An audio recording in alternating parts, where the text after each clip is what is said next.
Kemenak Maluku Tengah bentuk tim pencari fakta, tegas tepis isu pungli. Kementerian Agama Kabupaten Maluku Tengah resmi membentuk tim pencari fakta untuk mengusut isu pungutan liar atau pungli yang belakangan ramai diperbincangkan.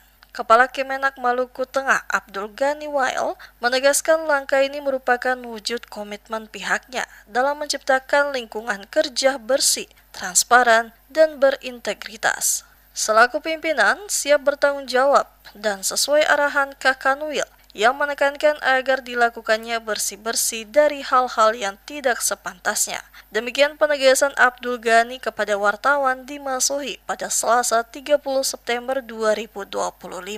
Ia menekankan bila tim menemukan bukti praktik pungli, pihaknya tidak akan ragu menjatuhkan sanksi keras sampai dengan pemecatan jika terbukti melakukan tindakan yang menyalahi aturan dan ketentuan yang berlaku. Abdul Ghani juga memperingatkan seluruh jajaran termasuk tenaga P3K agar tidak mencoba melakukan pungutan dalam bentuk apapun. Menurutnya, praktik seperti itu tidak akan ditoleransi dan pelakunya dipastikan mendapatkan konsekuensi berat. Selain membentuk tim pencari fakta, Kemenak Maluku Tengah juga melakukan investigasi internal untuk memastikan semua aparatur disiplin dalam menjalankan tugas. Ia mengajak seluruh pegawai ikut serta menjaga marwah institusi agar tetap dipercaya masyarakat.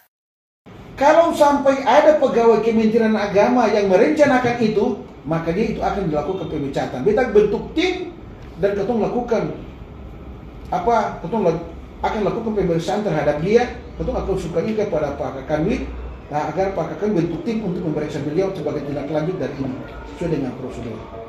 Maka hari ini kita sampaikan di hadapan seluruh pejabat, di hadapan teman-teman wartawan, bahwa Kementerian Agama Kabupaten Maluku Tengah sedang melakukan pembenahan. Ketong keping supaya stigma yang muncul di tengah-tengah masyarakat terkait dengan ketong saat ini itu harus dirubah. Ketong pernah ketemu Pak, ketong mau bahas. Jangankan uang sebesar Rp50.000, 1 peser pun saya boleh potong pun hak. Sementara itu, terkait keluhan pegawai P3K Kemenak Maluku Tengah yang belum menerima gaji selama 4 bulan, Abdul Ghani menjelaskan pihaknya sudah mengusulkan pencairan ke pemerintah pusat. Dikatakan Wael, kondisi ini bukan hanya di Maluku Tengah, namun juga dialami di sejumlah kabupaten lainnya. Dirinya berharap dalam minggu ini gaji P3K bisa segera dicairkan.